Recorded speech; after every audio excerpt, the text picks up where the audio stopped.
6 o'clock, we've learned that this 5 acres burned is 0% contained so far. Thank you so much for joining us. This is News 6 at 6:30. You're live on News 6 Plus. I'm Ginger Gadsden. Glad you're with us tonight. I'm Matt Austin. Let's get right to your forecast. You see the fires, the weather has been dry, and it is crispy out there, my friend. Very, very much so. Yeah, we see several of these pop up in afternoon now, and that's kind of the situation we've gotten ourselves in on. Just to give you kind of an area where this is located, this is just to the south and west of Grant Valkyria, south of Palm Bay. This yellow line right here, that is I-95 working through Brevard County. And then watch this circle area here. You see this plume flare up over the last couple of hours. That's the radar being able to detect some of the smoke that has gone up from the fire and then been pushed from the breezy wind out of the south and east back to the north and west. So that's where we're seeing the smoke again, mainly west of I-95. Well, it is west of I-95 because that's what the wind is pushing it. But if you are driving up and down I-95 to Brevard County, you will see this, no doubt, coming through. And again, the breeze is staying elevated tonight. We will see the dry weather continue. There is no rain in sight. We're going to talk much more about that in your 7-day forecast, guys, coming up at about 6:47. All right, Jonathan, thank you. Well, a Volusia County jury has been selected in the resentencing for 2 men found guilty in what's been coined the Deltona Xbox murders. Troy Victorino and Jerome Hunter were convicted in the murders of 6 people back in 2004. News 6's Molly Reed has been in the court all day today. She has the latest. The judge and attorneys here today having to go from 75 potential jurors to just 12. Now, with this case being over 20 years old, it's hard to find people who have not heard of it. That was among one of the first questions the attorneys had for jurors when trying to select. Most people we saw had plenty of background on the case. Based on anything you've seen or heard previously in this case, have you formed any opinion as to whether which sentence would be appropriate in this case? Police say back in 2004, Troy Victorino and Jerome Hunter broke into a Deltona home and beat 6 people to death with baseball bats. It's been called the Xbox murders because it involved a dispute about some of Victorino's belongings, including an Xbox system. That your cousins dated the brother of one of the victims. Do you know the name of the victim? Both received death sentences under Florida's old law requiring only a majority vote. Those sentences were overturned in 2016 when unanimous verdicts became mandatory. Now, 2023 resentencing ended in a mistrial after the state changed the law again right after the jurors were sworn in, now requiring only 8 jurors to recommend death. A mistrial was declared because the state and defense couldn't agree on which law to follow, and that's why we're here again this week. A few dozen have already been sent home, but jury selection is expected to go on for at least the next 2 days. In DeLand, Volusia County, I'm Molly Reed, News 6. Governor Ron DeSantis' immigration law has been put on hold by a federal judge. The law essentially makes it illegal in the state of Florida to be in the United States without proper documentation. A local county commissioner wants Lake County to create their own ordinance, saying basically the same thing. News 6's Emily McLeod breaks down what this possible ordinance would look like. Lake County Commissioner Anthony Sabatini wants the county to consider creating its own illegal immigration ordinance similar to Senate Bill 4C. Now, Sabatini, he's set to bring it up during Tuesday morning's Lake County Commission meeting. Sabatini says Jacksonville recently passed a similar local law and says Lake County should be the next local government to do so. I don't think we should have any illegal immigration in the state of Florida at all. I think we should have 0 illegals here. Senate Bill 4C creates the crimes of illegal entry and illegal re-entry in Florida statute for people who enter the country by avoiding or eluding immigration officers. But DeSantis' immigration law is facing legal challenges in court after a South Florida federal judge extended her original temporary restraining order through April 29th. Now, despite the legal turmoil, Sabatini says if they did create a local immigration ordinance, he says it would take effect once the federal court has cleared the way for a law like this. I think that's good for the community because you're having now people understand that citizenship matters. Not anybody can just roll in here from a country across the world or in Central or South America and just automatically be given the same amount of rights as a normal American. I believe that citizenship matters, and we need to have laws that give citizens full rights and not the same rights as those who come illegally. We also spoke to the Hope Community Center. They're part of the Florida Immigrant Coalition, which is the organization that sued the state over Senate Bill 4C earlier this month. Now, they say it should be a priority to treat people with respect, regardless of where they come from or their immigration status. Decisions are being made by elected officials out of fear, not out of facts, and that's really hurting our democracy in general. While Tuesday's discussion on a possible local immigration ordinance is preliminary, Sabatini says it's still important because he anticipates a decision will be made on whether or not the county will begin to craft an ordinance. Tuesday's meeting is set to begin at 9 a.m. For now, reporting in Tavares, Emily McLeod, News 6. In just one day, Brevard County's oldest city will no longer have its own hospital. After 84 years, the building home to Rockledge Hospital, which has the second busiest ER in the county, will close its doors for good. Yeah, and we've shown you the sudden decision by the hospital's owner, Orlando Health, has created outrage. One county commissioner said people could die, and some employees even protested.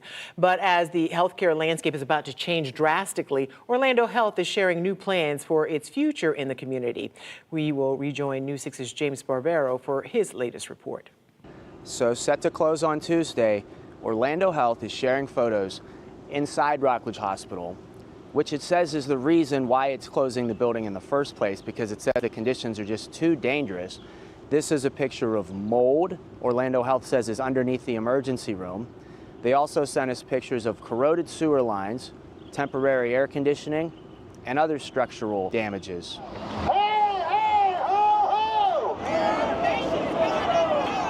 Now, just a month ago, some of the employees here, they protested outside the building. I talked to a nurse named Matt Price.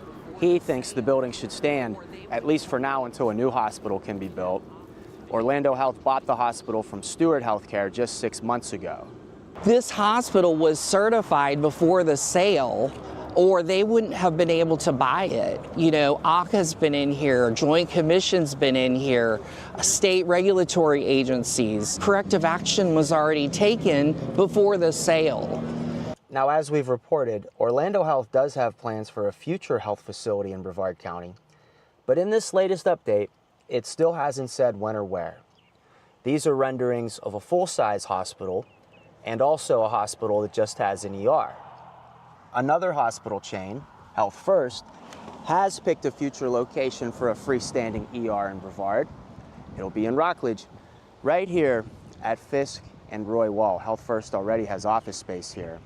It's at least a couple years away from being constructed, along with a new full-size hospital in Merritt Island. When I talked to Lance Skelly at the construction site, he told me once Rockledge Hospital closes, expect longer wait times. Our 4 existing hospitals right now, we have bed capacity that we can expand, so are things that we are looking at from a temporary situation and in long-term solutions. And Lance just sent me a new statement about continuing to meet our community's needs. It touches more on expanding hospital capacities, and you can read the full statement on clickorlando.com. In Rockledge, Brevard County, I'm James Sparvero, News 6. It's a tough situation because you cannot force a private business to stay open if they need to redo a building. Can't force them to do anything. But the community really wants that ER there. But you saw the passion from the people in the community there. Well, it's Central Florida's #1 news website, clickorlando.com, so let's check out what is trending right now. Fort Dade, located in Egmont Key, is rated as the creepiest ghost town in Florida. That's according to Thrillist. It's only accessible by boat at the mouth of Tampa Bay and served as a fort and a training spot for soldiers during World War I. An old brick road takes visitors through graveyards and the abandoned fort and town, and you'll want to keep your eyes on the ground. This island is notorious for rattlesnakes. Oh, good. Also a great spot to find washed up shark teeth. ClickOrlando.com features more pictures from this piece of Florida history. Boy, doesn't it sound inviting? A creepy haunted ghost town with rattlesnakes on the ground. Old teeth sitting around. I'm going to take the kids this weekend. You better not. All right, here are some of the other stories trending right now on clickorlando.com.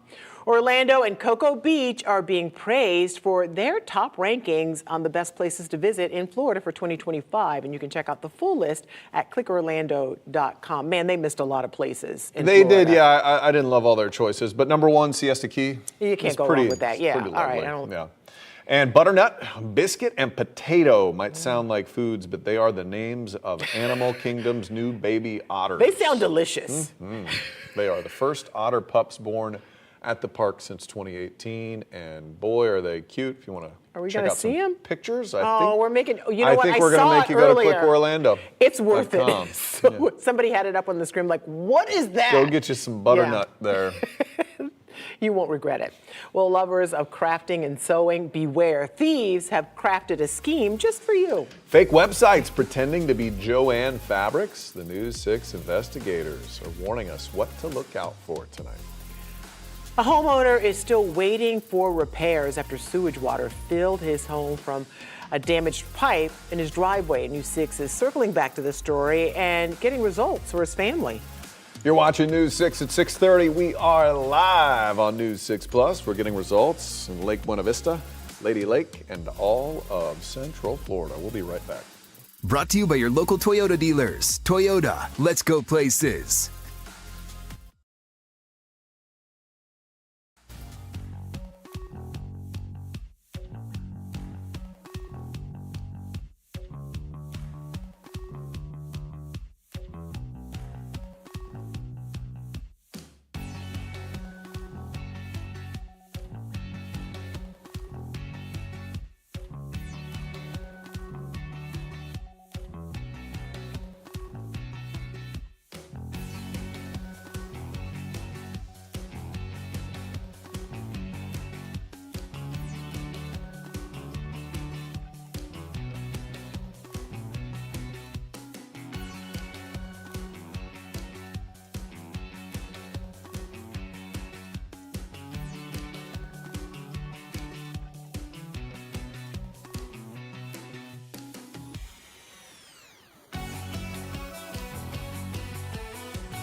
Well, News 6 is working hard to get results.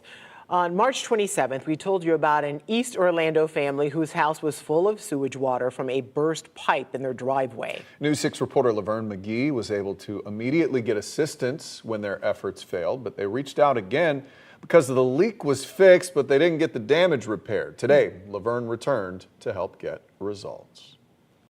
That was the shower I was in when it began. Poop water up through here, up from that drain, and out from under the toilet when I realized I have a serious problem. Sewage water everywhere. Oh yeah. Damian Stick showed us water and sewage damage inside his Waterford Lakes home back on March 27th. At the time, Comcast admitted it was caused by one of their workers. But here we are again today, and his house is still a mess. You're telling me it's been a runaround for you? You call one company and you get referred to a next? Yes, I have been pushed from one company to another, various subcontractors and insurance companies. He first contacted us because he wasn't getting help from Comcast customer service line, so he called us to get results. We helped him get Orange County and Comcast immediately out to his house after a plumber cut a hole in his driveway and discovered that a Comcast cable tube had damaged the Orange County sewage line, causing sewer water to back up into his house. There is a tremendous amount of sewage still trapped under the tile. It's Laverne from WKMG. I called Comcast again today. I've had a chance to check out the Sticks home, and there's still inside, of course, the damage from the water and the tiles ripped up and some of the drywall. They told me there was a lot of paperwork to process and sent me this statement that says, Comcast is certainly aware of this situation and working closely with our business partners to fully resolve this matter. We're currently working to expedite the process for the homeowner. Thank you to you and the News 6 team for following up on this story and the work you do every day for the Central Florida community. There's been a lot of promises that we were going to get white glove service, but so far not a lot of actual action. Comcast has assured me they'll make sure the job gets finished this time, but they haven't given me a timeline. We'll be following up with them. Laverne McGee, Getting Results, News 6. Tough situation for that family. It is difficult these days to get any work done in your house. It does take time, and when you're in a basically emergency situation, Yeah, where you your want it house done, is looking especially like that. something like that, Yeah. you want it done immediately taken care We'll of. keep following up on that. All right, here's a live look over Daytona Beach now. Look out there. It's looking pretty good. That beach was jumping over the weekend, I hear. It really was. Meteorologist Jonathan Kegas joins us now.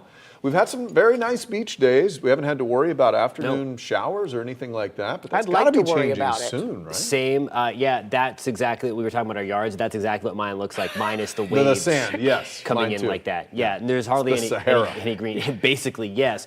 We would love some of those showers and thunderstorms. I guess we don't want a thunderstorm either. We don't want any kind of lightning Yeah. sparking. We'll any take what kind- we can get, We though. will. We need the moisture bad. We're obviously keeping eyes on a few brush fires in Brevard County. We have one south of Palm Bay right now. It's it's burned 5 acres and it's still 0% contained. So watching that, it's a little breezy in Brevard.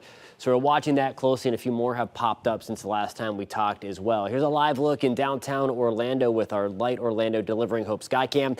84 degrees. It's breezy at the Orlando International Airport as well at about 15 to 20 miles an hour sustained out of the east.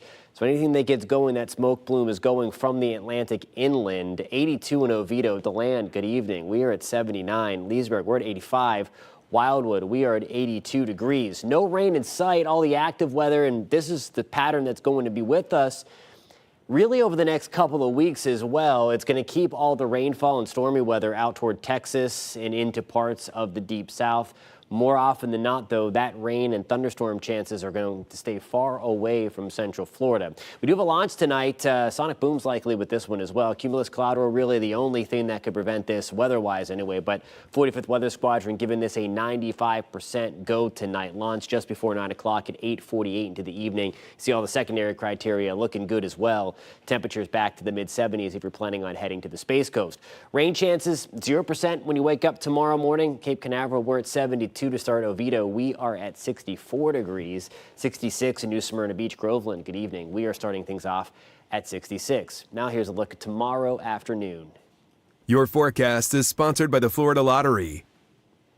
Another hot one, and I think we'll add a degree or two on top of where we were today, and we basically made it to 90 degrees. We'll be in the lower 90s in Bushnell, Groveland, 91 in the Villages, lower 80s with that wind coming off of the Atlantic again. Rain chances again, few and far between, not only for tomorrow, but for the next 7 days and beyond. Likely going to add another 90-degree day tomorrow at the Orlando International Airport. So far, we've had 5. Average to date is 3. And that's exactly where we were last year, picking up 3 to this point. So we are 2 days ahead of schedule from where we were last year and the average through April 21st. High pressure, the reason for that, in the mid levels of our atmosphere, it continues to dominate the southeast corner of the United States. All this blue coloring up here, that's where the jet stream is. That's the stormy weather conveyor belt, if you will, and it is being forced well to our north. We need that thing to come back further south to help give us the rain. That's 5, 6 o'clock on your Friday evening at the end of this work week, and it is still parked there, and that is going to help to continue to keep us warm, borderline hot, and on the drier side. 90 degrees tomorrow, 91 on Wednesday, back to 90 on Thursday. Hanging around the 90s as we head into the weekend. 20% shot on Sunday, 20% shot on Monday. Don't write home about any one of those chances for rain, though. We are going to stay painfully dry at least the next 10 days. I mean, the next real best shot of rain may be early May, but even then, guys, that is looking very, very slim at this point. Sad for your lawns. Yes, very much so. Thank They're you, sad for Jonathan. themselves. Exactly. Our next up on the road is Claremont. So if you live there, we want to hear from you. What makes your community special? What are your concerns and how can we help get results? Let us know at clickorlando.com/hitstheroad. Fill out the form and don't be surprised if you hear from us. Keep streaming. We'll be right back. Coming up in the morning, getting kids back into public schools. Yeah, the latest local district that's sounding the alarm about declining enrollment and how much they're set to pay to try and turn those numbers around. Plus your weather and traffic every 10 minutes. We'll see you for News 6 Mornings starting at 5.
With a popular retailer going out of business, thieves have wasted no time setting up fake going out of business websites. Investigator Louis Bolden looks at how they're trying to take advantage of shoppers looking for big discounts. For those who like crafting and sewing, Joann Fabric and Craft Store going out of business means deep discounts. But buyer, beware. What do you see? Unfortunately, scammers are taking advantage. Holly Sammons is the CEO of the Better Business Bureau of Central Florida. She says scammers have created fake websites like this one to look like Joann with up to 90% off. Consumers order from these sites and never receive a thing. Consumers are reporting that once they reach that site and they see those prices, they are finding out the hard way that it's not the legitimate website. More than 200 consumers have reported on the Better Business Bureau scam tracker. This person lost $256. This one lost $100. And this one lost $1,300 after the debit card they used on the fake site was hacked. The ads leading to the fake sites are circulating on social media. You see a click to go to a website and there's the availability to purchase. Right now, there is no way that that is legitimately Joann's Fabric.